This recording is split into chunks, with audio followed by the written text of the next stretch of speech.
Welcome everyone to the Muslim Reform Movement Roundtable, where we get to chat with some of our co-founders of the Muslim Reform Movement, who are civil rights activists of our time. So my name is Courtney. I will be your moderator today.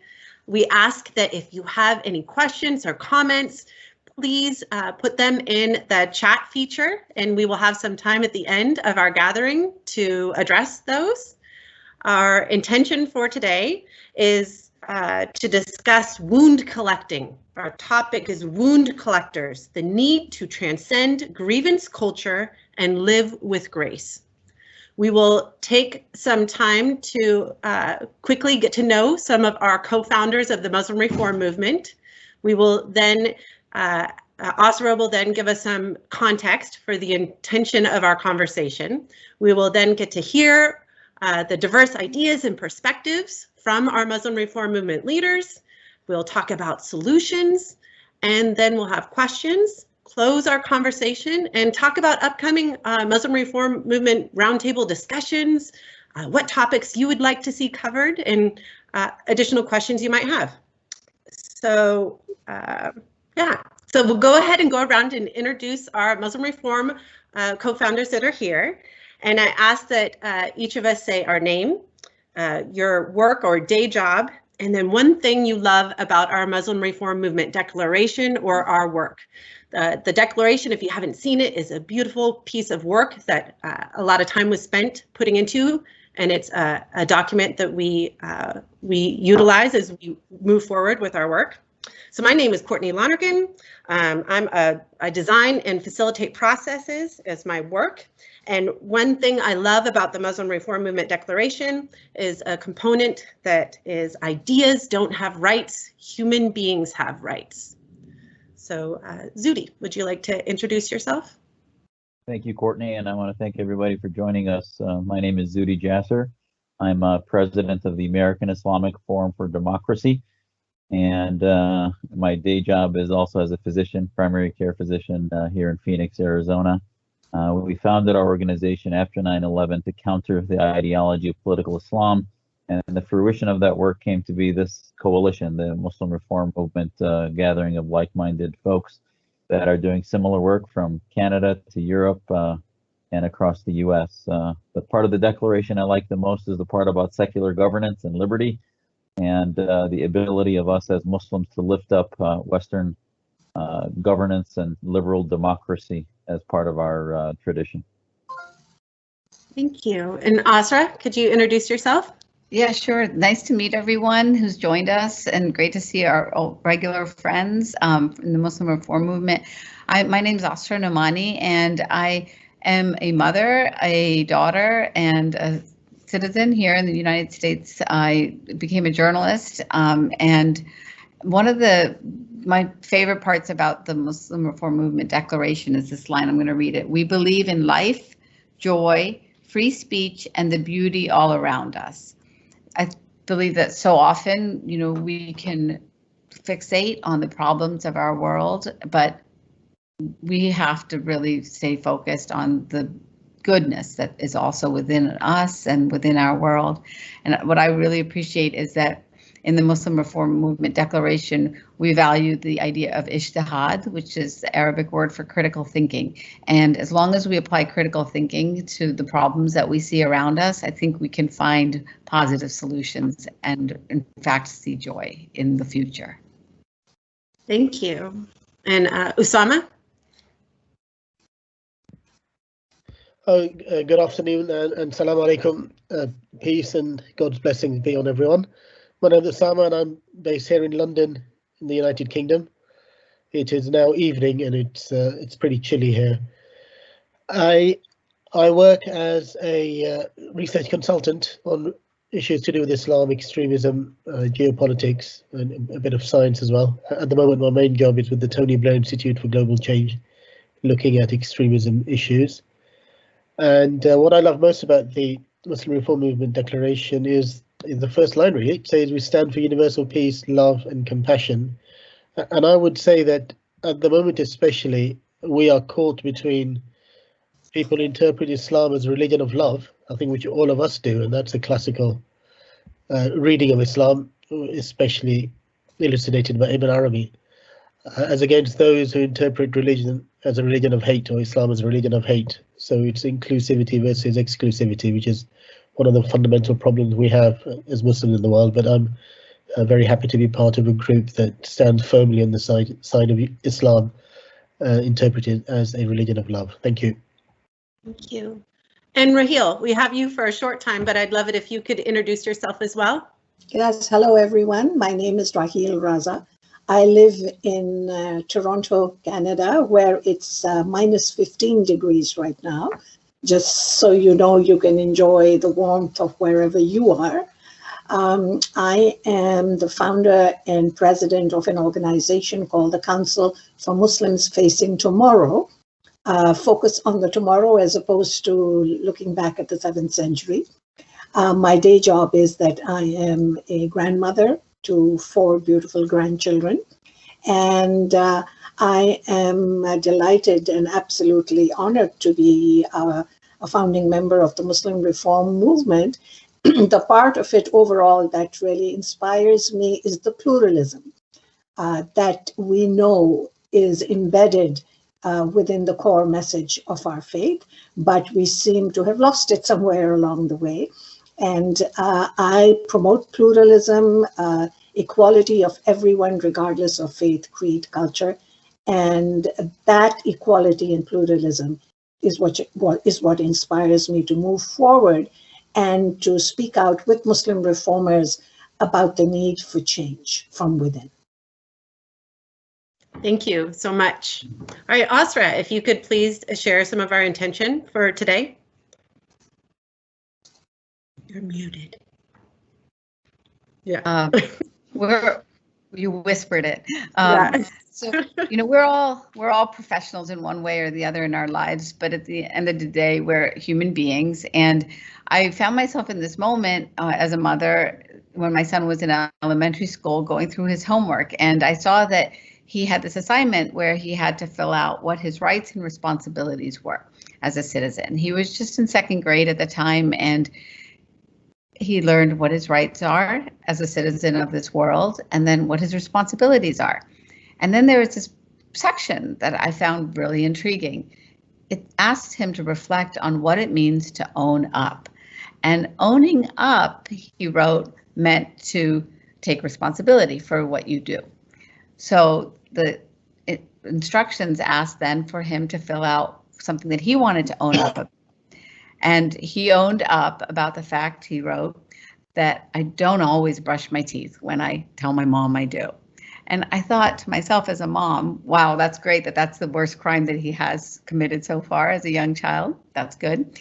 But then I thought, wow, what is it that we teach, you know, in order for people to be able to progress and develop? I mean, he was a young child. How does he mature as a human being?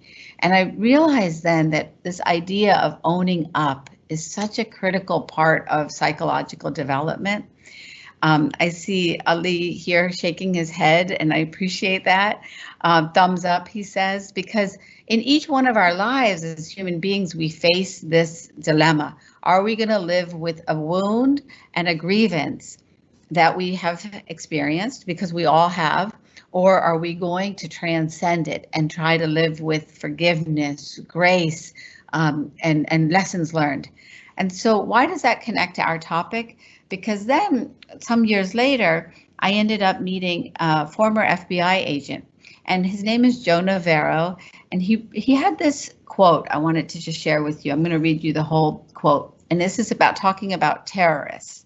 And he says, terrorists are perennial wound collectors.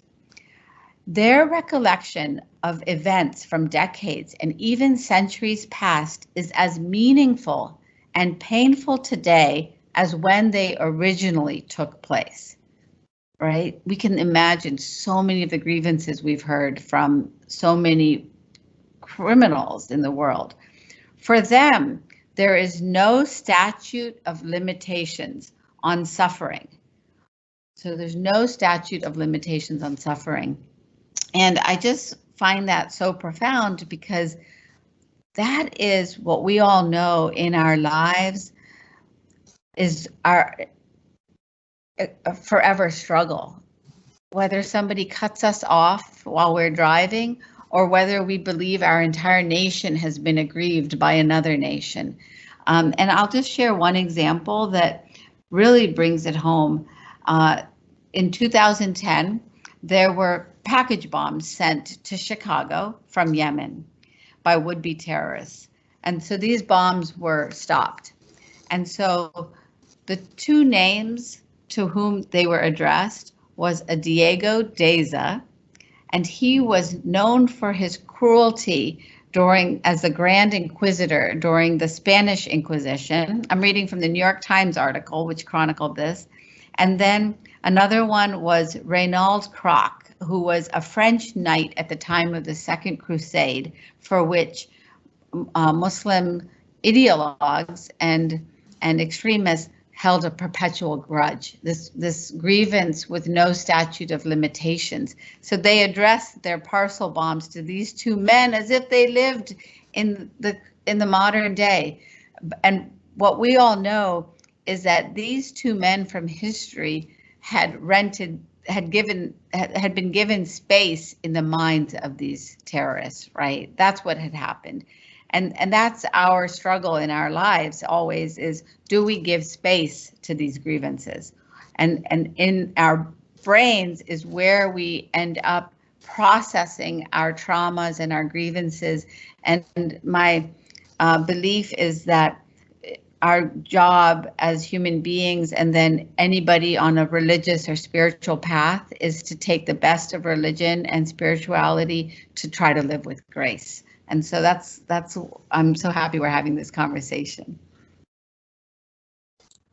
Thank you, Osra.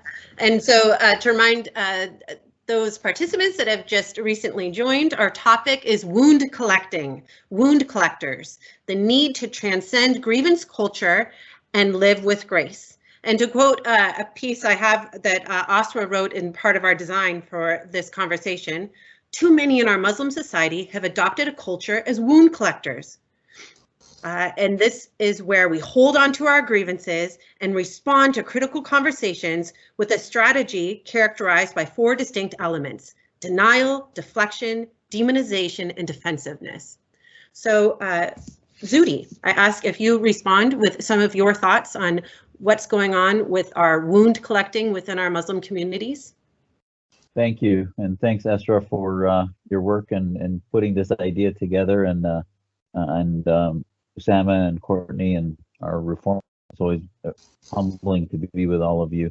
I think this topic is so important, and the way I look at it is 2 things. One is the who and the what. The what is the wound collecting, this sort of a lens of pain and agony that somehow we want to blame others for. But the pain and the agony that the Islamists, if you will, or the collectivists that try to talk about grievances or victimization, that can mean nothing unless they collectivize us as one, unless it has an identity anchor.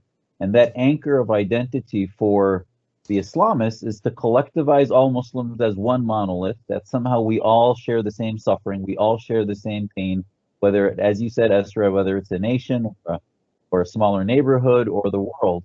Somehow they try to make the who into all of us suffering. And there's 2 parts of the faith that I pull from and really form some of the foundation of our work at AIFD and also with the Reform Movement, is 2 passages from the Quran. One that's on our homepage, it says, speak justice, speak truth, even if it is against yourself. That's chapter and verse 135. And it talks about fighting against the tribe, against the collective, even against your own family, if it is about speaking truth and justice. And the wound collectors don't do that, because to them, it is about others. It's about blaming others, never looking inward. And the other passage is from chapter 13 that says, God will not change the condition of a people till they change what is in themselves. So therefore, if you're focused on your own pain, you will never look inside. You will never look at internal reform and the need to start from within. So, to me, the wound collectors use a trigger which is all emotional, visceral, and it works because they're able to let people feel that they somehow can get pride in themselves on blaming the other. And if they collectivize us, and that's why the demonization of the state of Israel, the demonization of Jews through anti-Semitism, it's rampant Islamism, it's because that's their shtick. That's the way in which they make Muslims feel that there's pain. And the two examples I wanted to lift are in Syria, for example, in the civil war. I can't tell you the number of Syrians that were fighting for freedom and liberty, not only internally in Syria with 10 million displaced and over 600,000 dead, but yet much of the media in the West that Islamists drove were blaming the West, blaming Israel, were blaming others for a war that was Muslim against Muslim, that was about the internal massive bloody civil war that was happening. Yes, there were external factors, but I think there's nothing more poignantly pathological than the ability for real wounds to be inflicted. We've lost cousins and family and others in this war, and yet the primary discussion often at the hookah and in the mosque is about blaming the and blaming. And I think it's classic inability to look at the reality and prioritize what it is we have to fix, what our values are, what it means to be faithful, what it means to be devout and pious. And the other one, I have to tell you, if we look at some of the Islamists that are speaking on behalf of our community now, like Ilhan Omar and others. Ilhan Omar, I was a naval officer. She made a comment about American troops that served Somalia that I did in Operation Restore Hope. And one of her colleagues in Congress, was her senator in Minnesota prior to when she began in the House, talked about the largest terror attack that ever happened in Somalia that was done by one of the by the government and the tribes there. And her response was that no, the largest terror attack was from American soldiers done by the Navy. And I was offended. And I looked at that through the lens of what we're talking about, that the lens for the wound collectors is always anti-American. It's always anti-Semitic, hating the other. And America serves as the other rather than learning from the freedom and liberty that is our Constitution. And that's why, to me, the way to defeat the wound collector syndrome, if you will, is to look at what we can do as Muslims, as American Muslims, not hyphenated Muslims, but with ideas that are founded in reform, where we start from within first, and then we realize that they're always going to find, whether it's Palestinian issues, Kashmiri issues, they're always going to find some grievance to use as their identity, when in fact, ultimately, the reason they always lose this debate is because once you start identifying as individuals, not through the collective, but as individuals under God, not under Christianity or under Islam or faith, but under God, that will ultimately be the way out of this wound. Great. Thank you so much, Zubeed. Usama, your thoughts? Yeah, thank you. Bismillah ar-Rahman ar-Rahim. With the name of the merciful God. So on this topic, which has been so eloquently kind of introduced by Osra and Zubeed, thank you for your thoughts. What I think of is, well, in terms of civil rights and correcting injustices, I think as Osra said, I mean, we all go through wounds, and of course, as far as possible, injustices do need to be corrected. So, everybody is entitled to carry some kind of wound, but it's also important for those wounds to heal and to allow the space and to create the conditions to allow it to heal. And one of the core Quranic messages, well, there's a number of Quranic principles, but one is to answer evil with that which is better, and then your avowed enemy will become your loving friend. That's what it says in the Quran, but only people of great patience are able to achieve this. So this idea of responding to evil with goodness, I mean, that's common to all the major world religions and scriptures and traditions. I mean, I do a lot of interfaith work, and I think that is fundamental to what we're talking about. I mean, a good example of this is, love thy neighbor. That teaching from the New Testament by Jesus Christ is also found in the Hadith attributed to the Prophet, peace be upon him, and in the Quran as well, of course. But people often forget the full context of that teaching, both in the New Testament and in the Hadith literature, where it says that it's very easy to be friends with somebody who's good to you. Sorry, I'm actually talking about the love thy enemy, actually, the love thy enemy teaching, in addition to love thy neighbor. Love thine enemy. the teaching, the full context is, it says it's very easy to be pally with your friend. If somebody's good to you, you're good back. That's great. But Jesus Christ and the Prophet and all the other major teachers taught that that's not real kindness. The real kindness is to respond to suffering or evil behavior with goodness, and that's what's meant by love your enemy. Like the man who came to the Prophet and said, my relatives treat me horribly and terribly. Shall I cut off from them, boycott them, or shall I carry on treating them well? And the Prophet said, you carry on treating them well, no matter how badly they treat you. Your job is to do goodness in return. I came across a great phrase from the Persian tradition today on Twitter, actually. It says, engrave kindness in marble and write injuries in sand. And I think that encapsulates what we're trying to say here, is that obviously wounds are part of our nature, but the fundamental principle of a spiritual path is to look inward first and take ownership, take responsibility for our own lives and situations. And also related to that is, again, we have in Islam, from the Hadith tradition, speak goodness or keep silent, which is again based on the Quran. Speak goodness or keep silent. So the idea of positivity, of not going on and being obsessed with the negatives of the past, but looking towards the future. Now, my parents from India and Pakistan, and I'm aware of collective trauma of what happened before and after partition, etc. I grew up in London from the age of 5, experiencing a lot of racism, actually, which really scarred my childhood in many ways, and that's why I follow the issues around race in the United States very carefully as well, because it has a strong resonance, and I think it's very important to address those issues, but based on dignity. Because if I look overall at my childhood in Britain, for example, I have to be grateful. Britain has been a great country for Muslims and other outgroups, if you like, who have now become integrated. We do integration perhaps better than any other country in Europe. Not quite like the US, but in Europe, certainly, I would say Britain has been very successful in many ways. And we have to, give positively to society, whatever the background of that has happened. Our aim as good human beings, which is included in being a good Muslim, is to contribute positively to society. And I think, and that is a crucial thing when Osra talks about deflection, that a lot of communities will focus on deflection.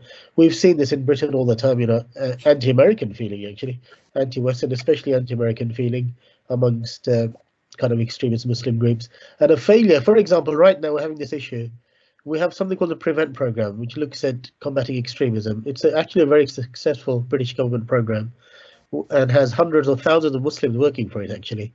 But all the major community groups have succeeded in convincing rights groups like Amnesty International and Liberty and others that they're going to boycott the government's review of Prevent, falsely claiming that it targets Muslims. I mean, it actually clearly doesn't.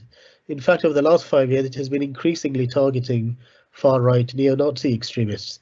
But this is a case of, cutting off your nose to spite your face. I mean, it's really awful when Muslims do not take responsibility for the fact that the Prevent program only came in after 9/11 and the 7/7 bombings in London. I mean, there's no doubt that it was Islamist terrorists who provoked this whole situation. And then rather than taking ownership of the problem of extremism and terrorism, but then to turn it back and say, oh, the government's being Islamophobic because it's focusing on terrorists, and falsely turning that into an anti-Muslim campaign, which it's not, is a current example of the kind of thing we face in Britain. But as I said, I think the principles of being dignified and graceful about these issues, I think are more appealing to the vast majority of Muslims, because that is the fundamental nature of our faith, and I'm confident that that approach will win out in the end. Love always triumphs over hate in the end. Thank you. Thank you, Usama. And Osra, your thoughts? Yeah, I'm just so moved listening to Osama also speak about these issues, and I am remembering a conversation that he and I had, though days of our forming the Muslim Reform Movement. We were all together in New York City, New York Avenue in Washington, D.C. And I remember Osama telling me that he had grown up at that time in the 90s, as he just talked about, when kids were facing racial issues in the UK, as they face all over the world, everywhere, no matter who you are. And he said one of his friends, one of his colleagues, I don't know if we call him a friend, but one of his compatriots at that time was a man by the name of Omar Sheikh. And Omar Sheikh was a young Pakistani Muslim born in the UK who had a grievance. And his grievance was the racial issues that were happening in Bosnia. And then Omar Sheikh ended up taking that grievance and becoming the man who plotted and kidnapped my colleague and friend from the Wall Street Journal, the reporter Daniel Pearl. And to this day, Omar Sheikh, who's about to be freed onto the streets of Pakistan, carries his grievances as the aggrieved person, even though he took from this world an innocent, great human being. And so, Osama, I'm sure that you think about that a lot too, when you think about the paths that you both took that ended up very different, right? Yours became a path of healing and his became a path of destruction out of that same kind of ecosystem that you grew up in the UK. Yeah, just to respond to that, Asra, I think we talked about this. Yeah. I mean, if Omar Sheikh, as you say, he's about to be freed in Pakistan, if he ever makes it back to the UK, then I certainly will try to have a conversation with him to pick up, because I said our paths crossed briefly. Yeah. Actually, all three of my sons attend the same school that he went to, a top school in London, and sadly, that school, Omar is one of its two most famous graduates, if you like. The other one is the England cricket captain, Nasser Hussain. For those who know about cricket, it's an English version of baseball, if you like. But that local school, all three of my sons have attended.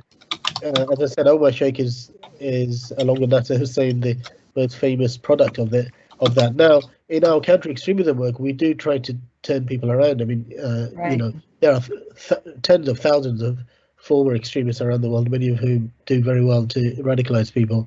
And healing is a part of that work, right? Like that. I mean, it's really interesting that you say that if Omar Sheikh landed back in the UK, you'd have conversations with him, and it would probably be along these lines. Some people are never going to change off their path of grievances, right? But that's your path to try to turn that brain around. Well, we have a mutual friend who also spent a lot of time in prison, actually. And people spend a lot of time in prison; they have time to think usually. Right. And that other friend has also turned his life around. I mean, he was also very full of the grievances culture, like we all were, actually. Bosnia, Kashmir, Palestine, etc., etc.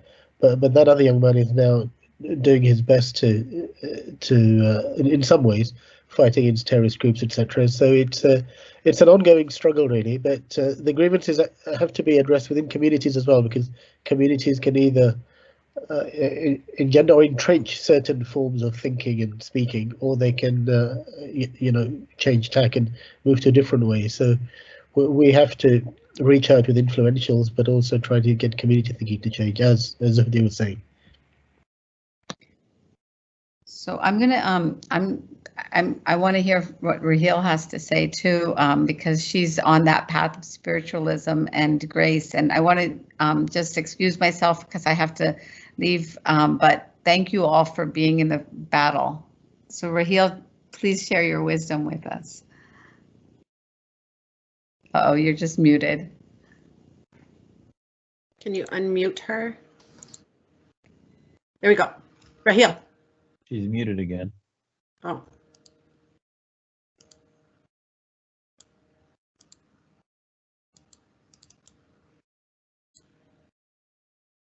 Does someone know how to mute her? Okay, can you hear me now? Yes. Okay, so with regards to the radicalization of youth and the work that we have done, we have seen that, of course, the wound collection and the grievous culture leads to an ideology of victimhood, an ideology that they are the victims no matter what happens. And those leaders who actually brainwash the youth and those who radicalize them use this victim ideology to their own benefit. They use it to brainwash these young people to believe that they have been the victims for centuries and that, they have to then therefore find a way to take revenge. And this is where what Osama was saying is so important. And I know the person he was referring to, who was a radical and then went to prison, turned around, and has used that experience to speak about how one can de-radicalize the youth, how one can talk to them about their grievances and help them find ways to address those issues, to address those wounds and grievances, which, as Osra said, everyone has in their lives.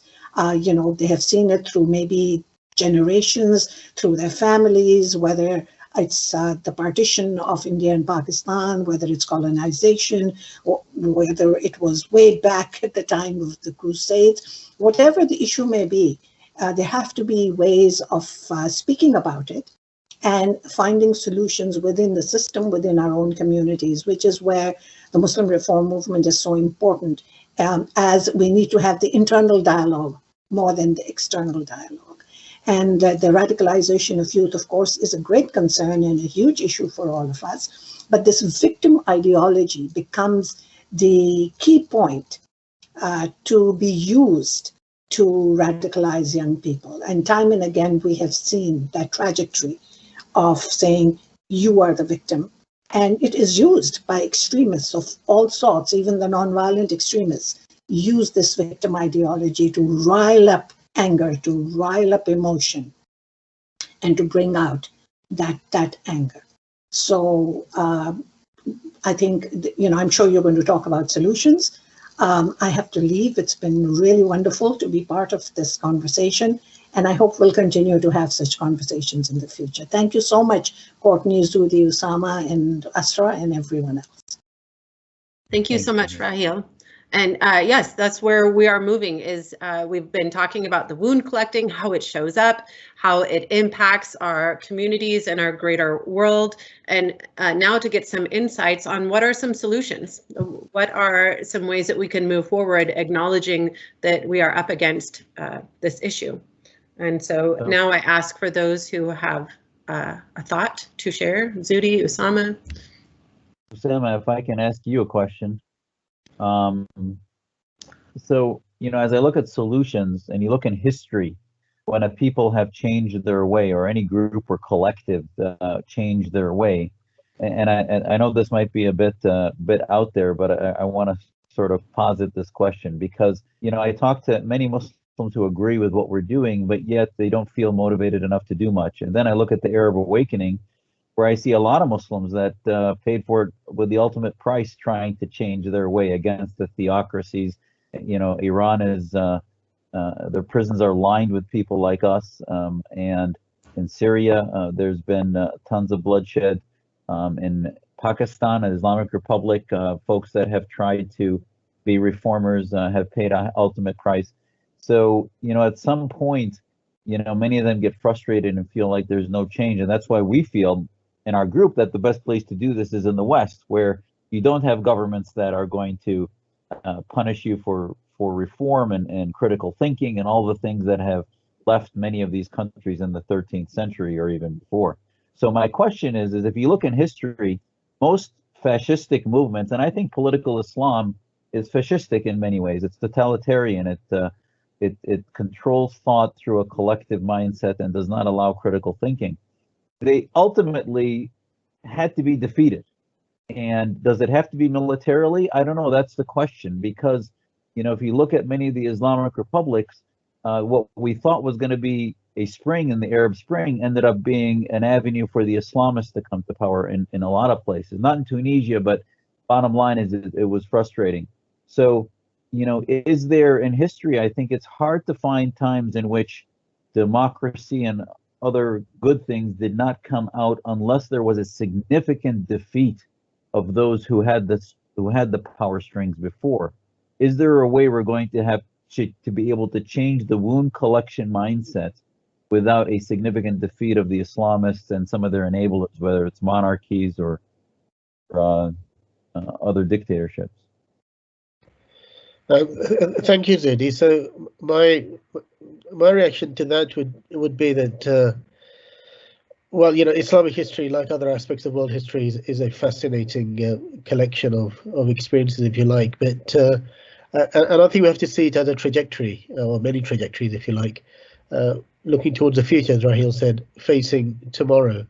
And I prefer the word Islamism as opposed to political Islam, for the simple reason is that I think you do have to have an accommodation between religion and politics, and you know, workable model, if you like. In fact, the United States has a very good one, and so does Britain, actually, and other countries in Western Europe, where, you know, for example, in Britain we have an established church. We have the Church of England. The Queen is the head of state and head of the church, but also actually, but the power is in the hands of the politicians, if you like.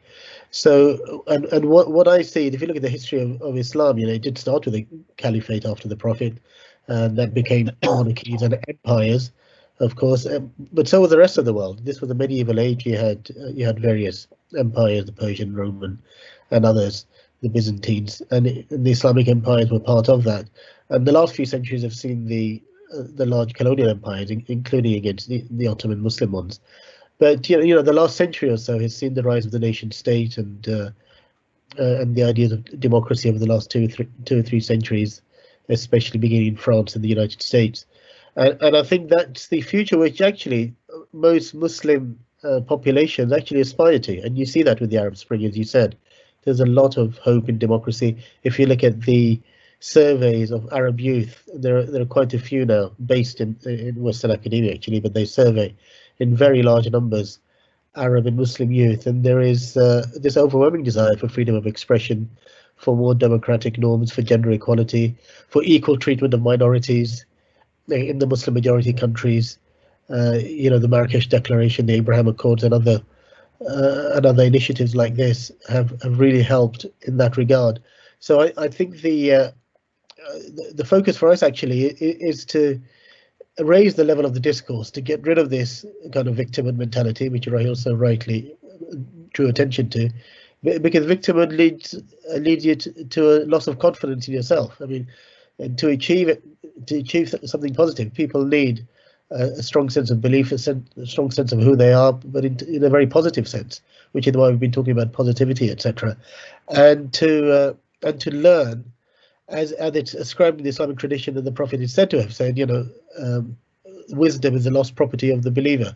Wherever they find it, they have most right to it. Meaning, good people, if you believe in God, you believe God is all wise, and so any kind of wisdom is part of God's legacy to us, if you like, ongoing legacy or inspiration. And therefore, positive elements that work, you know, democracy, secular governance, the separation of church and state, where religion is not misused to enforce kind of narrow, dogmatic, theocratic interpretation of religion, for example, to encourage pluralism, which actually the Islamic civilizations were very good at, religiously and culturally speaking. So I think we have to nurture and encourage these kinds of shoots of recovery, of hope, optimism, which we do find actually scattered right across the Muslim majority world, and including, and I include the Western Muslim communities in that, whilst recognizing that Muslims are not one monolithic block or one political ummah. You know, that's one of the myths that the Islamists propagate, that Muslims worldwide are one political nation. We're clearly not. And I would add to that, I think one of the key solutions will be, and this is, like you said, the American example to me, I mean, that's what I was raised in, is it's a country that's under God. So it's a God-centered society. It's not one devoid of religion. It's actually a very religious society.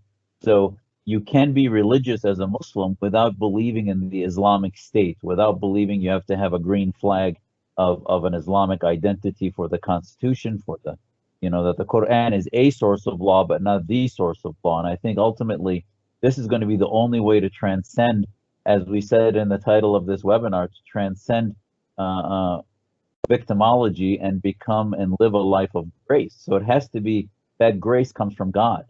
And I'm not trying to anyway marginalize those who may not believe in God, but I do think for those of us who do have faith and believe in God, the only way to marginalize Islamists is to tell them that they become God by giving us our narrative for our own identity, and they are not. We worship God only, and ultimately a society that protects individual rights and keeps the government out of the business of religion and keeps our national identity out of the business of a single faith identity, I think is the only way to transcend that victim mindset.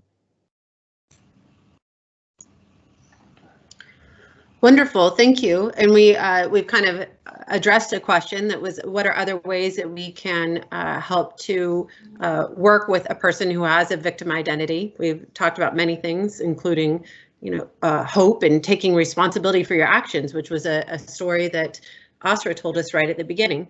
But other solutions that we have, recommendations that we know from our work within the Muslim reform movement?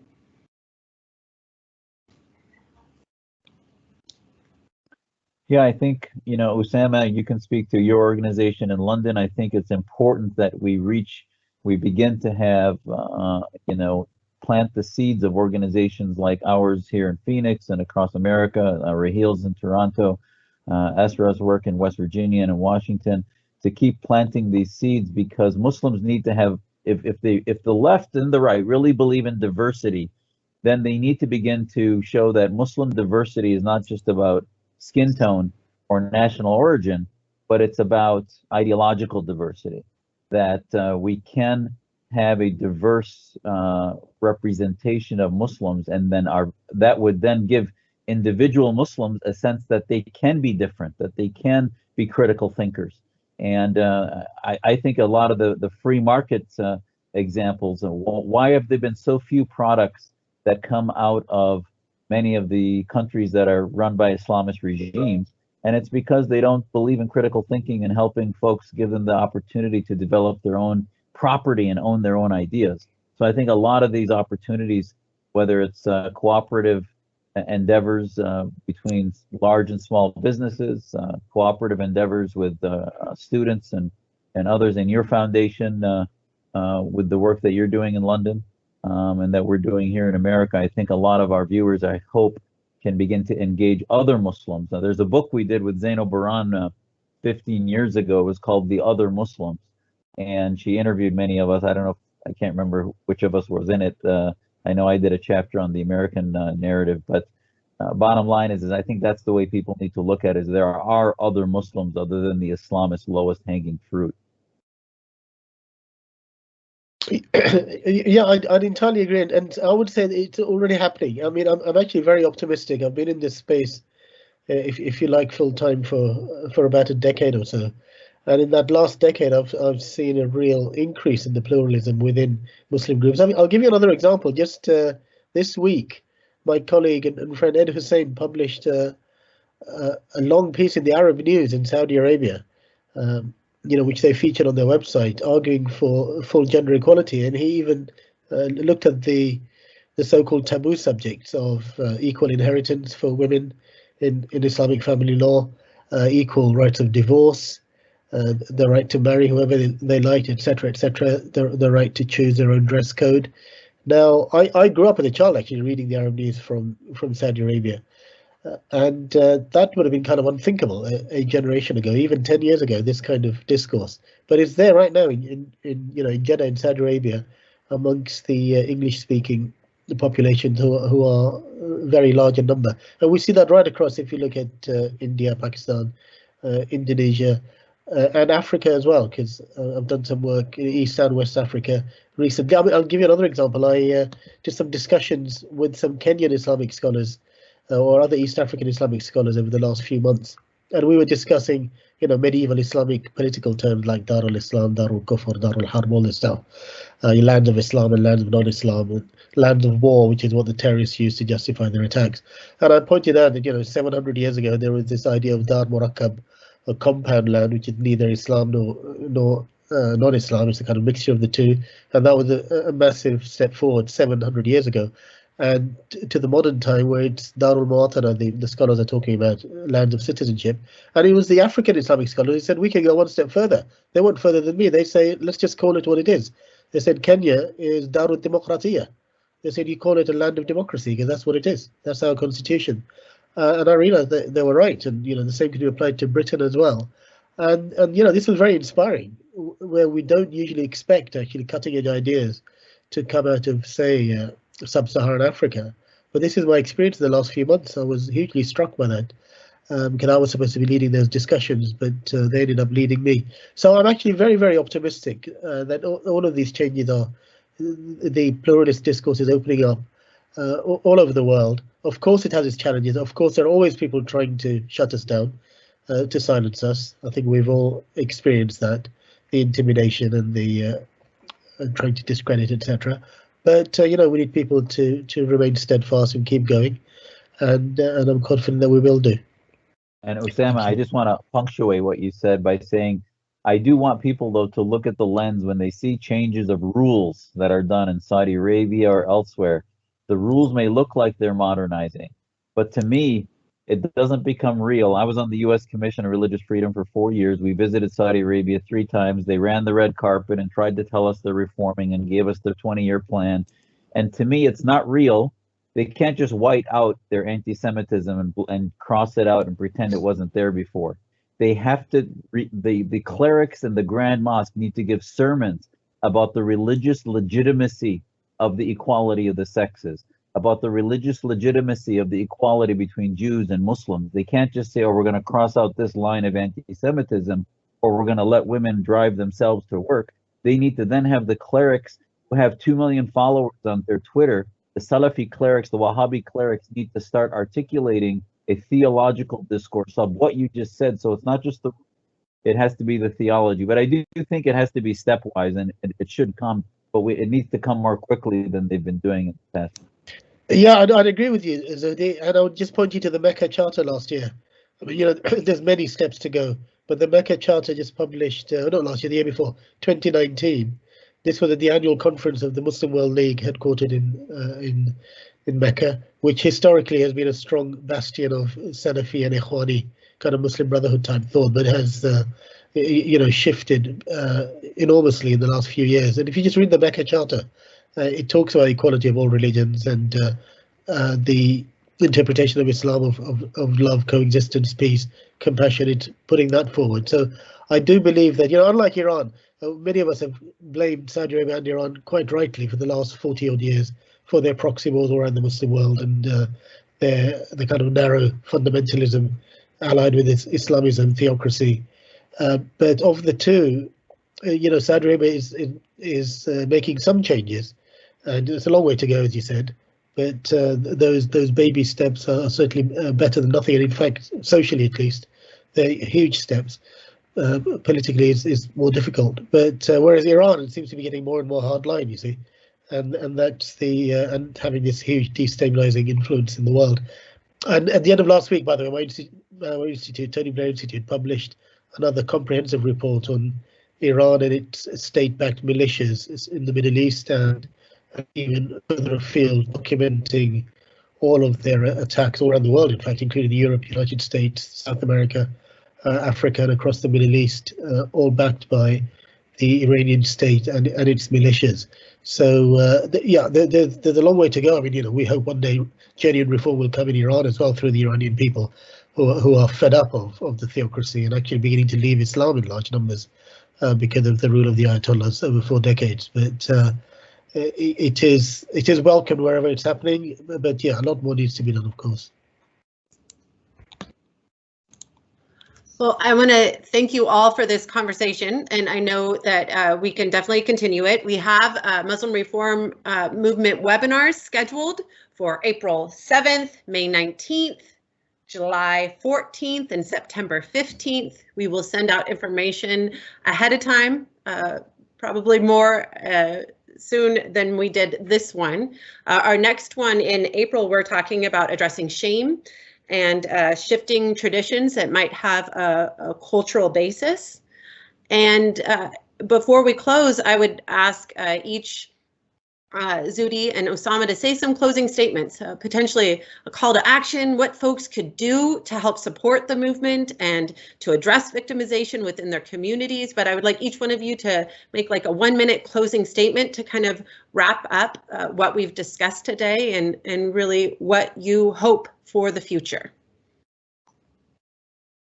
So, Zubeed, you want to go first? Okay, sure. Actually, shall I go first? I'll leave the final words to Zubeed that way, yeah? Yeah. Yeah, so I think my plea would be to all of you is to, if you're interested in this work, thank you for your interest in attending this, is to just keep an eye out on the work of the Muslim Reform Movement and the individuals associated with it, and wider networks and allies around the Muslim world. There is sadly a lot of bad news coming from the Muslim world all the time. But there's also a lot of good news as well. Sometimes that's a bit hidden. You do have to look for it. And wherever you see this good news, pluralism, struggles for justice, equality, human rights, democracy, etc., please try to help it and support it in any way you can, just by amplifying the voices of those people. And if you can do more by getting involved and supporting that kind of work in other ways. But this is what I would like to end on, that optimistic note. I do think there is a lot of good work happening, and it just needs to be coordinated better and strengthened in many ways. And as I said, I've been doing this kind of work, for a couple of decades now, and I've seen huge changes right across the Muslim world in that time, and I'm confident that we'll continue to see it that way. Thank you. And Zubeed? Yeah, I think just to amplify that, I think anytime you have opportunity to engage folks and refer them to our Facebook page, whether it's Muslim Reform Movement or each of our individual Facebook pages or our Twitter handles, find us on social media. I think one of the things a lot of those folks that might be watching this may say, well, that doesn't relate to me, I'm not Muslim. Right now, the American culture, the Western culture is going through a huge seizure, if you will, about what to do about free speech, about what to do about cancel culture, about what to do about the sort of the woke culture of what's happening between the polarization in society. Well, I can tell you that many of the governments that are running Muslim majority countries that are 25% of the world are waited with bated breath for Western countries to begin to outlaw speech because it might be politically dangerous for the other side. Once they do that, that'll be the green light to continue to decimate the work that people like us are doing.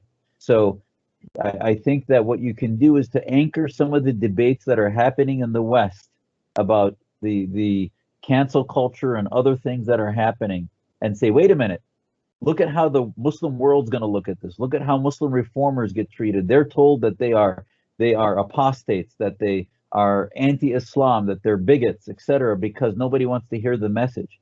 And I think we can bring you can use that discussion and say this is some of the side effects and the collateral damage that happens when speech attempts to be limited and social media platforms get shut down and other things because people are afraid to have conversations.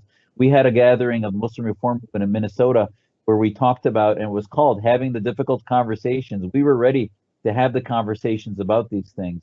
So I think that's a huge step forward, and every webinar we're going to have different members of our reform movement engaging in these conversations. So extend it into social media, share our videos, and join us on other platforms. Well, I want to thank everyone for their time here today, for our Muslim reformers and for our participants. And may we all continue to strive to hold these difficult conversations and to not be wound collectors ourselves.